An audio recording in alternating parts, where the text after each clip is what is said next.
you better off now than 5 years ago?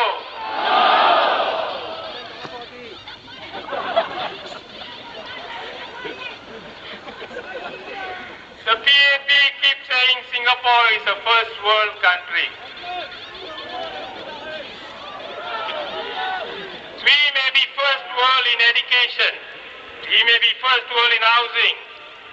We may be first world in transport. But is our parliament first world? Even third world countries have more democracy than us. The PAP government tells us that this election is about the future.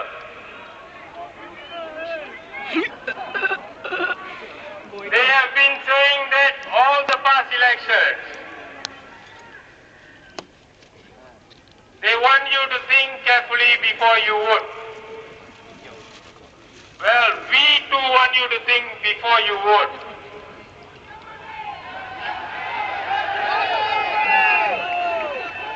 I have three very small children, between 9 months and 7 years old. Whenever I think about how my children are going to face the future, I get scared, very scared. Why? School fees in primary and secondary schools may be low, but tuition is not cheap. And in our competitive system, tuition is almost a necessity for most students. Rich people can afford to send their children to all these additional classes. But can the average Singaporean family afford it? Can a low-income family with a few children afford it? Definitely children from rich families have an advantage over the others and are likely to do better in their studies. On top of that, we have to compete with non-citizens. If you recall, there was no priority for primary 1 admissions for Singaporeans previously. PRs were given the same rights. It was only when someone wrote to the Straits Times Forum to demand an explanation that the government did something to address this. If the PAP government had been listening to the people, they would have known such sentiments exist. If there was a sizable opposition in Parliament, the PAP government would have been forced to listen and act.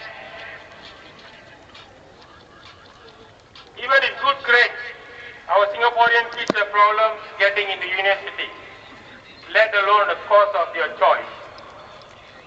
Our Singaporean kids are not just competing with each other to get into local universities. They are also competing with foreign students for scarce university places. In the UK and USA, foreign students pay at least 3 times more than local students do. In Singapore, foreign students pay only slightly more than Singapore students.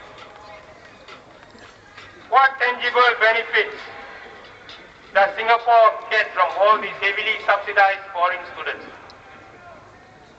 Do you know about ASEAN scholarship? This scholarship is for students from ASEAN countries only. The NUS webpage states very clearly that Singapore citizens are ineligible to apply for the ASEAN undergraduate scholarship. Isn't Singapore part of ASEAN? Why does the government give this scholarship to foreigners but not our own local students?